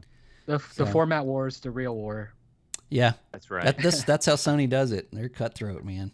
But they do also own a movie studio. So maybe they should have just, went with the Blu-ray to begin with. I don't know. Do you remember how big the HD DVD like discs were? I think they were smaller, like 15 gigabytes. Oh, you mean the size was? Yeah, I think they Yeah. were smaller, but looked well. That one movie looked a little better. I can't say for all of it in general, but Yeah. you know, You know what? You know what? I bought the Lord of the Rings extended edition box set. yeah, I got And that. each movie it's 2 discs. Yeah, That's for so real? freaking annoying. yeah. They're 4 hours long. Yeah, but put them on one disc. Don't make me get up. You know? I know. Well, that's my whole argument with digital media. It's like, oh, look at this huge library I got, and I'm like, wait a minute, 2023. You actually have to get up, go across the room, get a Yeah. disc, bring it back, open it up, take this one out, put this one Yeah. in, I mean, why? Yeah, it's terrible. Yeah. When It was the is last terrible. time you watched your Lord of the Rings disc version? A year ago. Really? Yeah, I feel like that's a movie I'll watch once every couple of years. I watched it again about a year and a half ago, but it was on Amazon. It was So all I right, Yeah, just right. watched- that's exactly what I did. Yeah, I mean, it's right there, but that's yet funny. it's right in front of me. Yeah. So you just click it and just watch it. So that's Location. Convenience over Right. quality. yeah. right. And halfway through, I didn't have to swap discs. So Yeah. Yeah, that's gonna happen with games eventually. eventually, whether people yeah, like it or not. Yeah. Yeah. yeah. I don't understand I kind of get it with movies, but with games, I don't understand this having this huge just library of these obnoxious looking cases, just Right, having all right. this. I don't know. This is not for me. I guess it's a heritage thing, but for me, I want to declutter. So yeah. Yeah. Yeah. I'm trying to go minimal. I used to have a lot more guitars, but Oh, really? I keep it at 3. So, It's a good idea. yeah, very good idea, especially for your wallet. But, yep, that's where it's going. All right. Well, before we end the show, I do want to admonish Thick right now. Scott, can I admonish Thick? If you tell me Do what it. admonish means. Admonish it's a negative word, so I'm just Yeah, Okay, throwing a yeah, negative sure, word. hit it. Yeah. Thick missed 2 huge stories on the Nintendo Direct that I'm looking at. Oh. What? Number 1, He's our Number Nintendo 1. guy. Headbangers Rhythm Royale. Guys, Battle Royale is dead, and yet we have a phenomenal looking Battle Royale coming out. Rhythm Royale. Yeah, it's like Rhythm a- Royale. it's a You know, music I wanted to cover it maybe. You but it's should like, have. You Wow. I should should have. have. I made the wrong mistake. You made the so wrong decision. Housekeeping, right there. Yeah. Yeah. There you go. Number two. There's a game called Myth Force. Did you see Myth Force? Oh, is that going to be on the Switch? Yeah. Is it It's- everywhere? Is it on all It's a platforms? previously announced game. Yeah, it so- was on the Epic Store exclusively for, I don't know, maybe 2 years, or Oh, maybe so a it's been- year. Has yeah. it been in early access? No, it's out? Yeah, it was just Oh, it's exclusive out. on the Epic Store. They just released it on Steam and apparently probably on consoles and Oh, that's on interesting. Switch. Yeah, Yeah, have you so- seen this game? Well, it's a roguelite. It's a 4-player co-op roguelite. Yeah, Right. but it looks like a 80s Saturday morning cartoon. Right. Yeah. Right. And I played it. It's I kind think of it's also That's a all- show, that's right? all kind of Scott was boring. saying. Is it? It's not great. Okay. Okay. All right. That's Um, just fine. Oh, go ahead, Thick. There was also okay. The reason I didn't mention some of those, well, I should have mentioned the headbangers, but I Oh, just you kind of should forgot to. Yes. Yeah, Yeah. definitely. But like the Myth Force is something that's already been seen. Gloomhaven. hmm I think Gloomhaven. That's been is out. like Board a game. board Yeah. game, right? That's Yeah. also been announced. So I tried to Oh. avoid some of those. Yeah, I get you. Okay. Yeah. Yeah. I take half my admonition back, but you're keeping half of it. Half of it, yeah. We'll Yeah. compromise. Okay. All right. Yeah, you're this far away from covering A mobile full. games. Yeah. Yeah, I do know. Like I was telling Thick this yesterday. I'm like I look at all these tier lists with roguelites. You look at S tier and A tier. hmm I've never seen Myth Force up there. I've never even heard of Myth Force. There's it's a probably not- there's a demo for it. There might be a demo. I mean, I played by myself. It's a co-op game. It may be a lot more fun with other people, fun. but All it right. the aesthetics of it are kind of looks- cool. It looks yeah, it looks cool. cool. Yeah, it looks like and the characters, the whole like the beginning of the beginning of the game is like an introduction to a Saturday morning cartoon. you Oh, know? that's cool. Yeah, I mean Yep. that's what they're obviously going for. So it's really cool, but yeah, playing by yourself is kind of boring. No, right. Well, hey, you're talking to a guy who played Destiny by himself for the past 2 days, so. Yeah, You're welcome. You can solo it. Yeah, I know you can. All right, guys. I guess we're gonna get to our outro, and we want to give a special thanks to the Terminator known as Bobson Dugnut. Yeah, thanks, Mm-hmm. Bobson. Thanks, Bobson. Right back to us next week and tell us what we should talk about, because we have no idea what we should talk about. Yeah, no idea. Yeah. Scott, how do listeners of this show contact us? How do they do that? You can just like Bobson, leave a comment below. Oh no, he emailed us. No, it was on YouTube. Yes, leave a comment below. Ask us anything. And we're also on Twitter, the Supply Drop Podcast at Pod Dropped.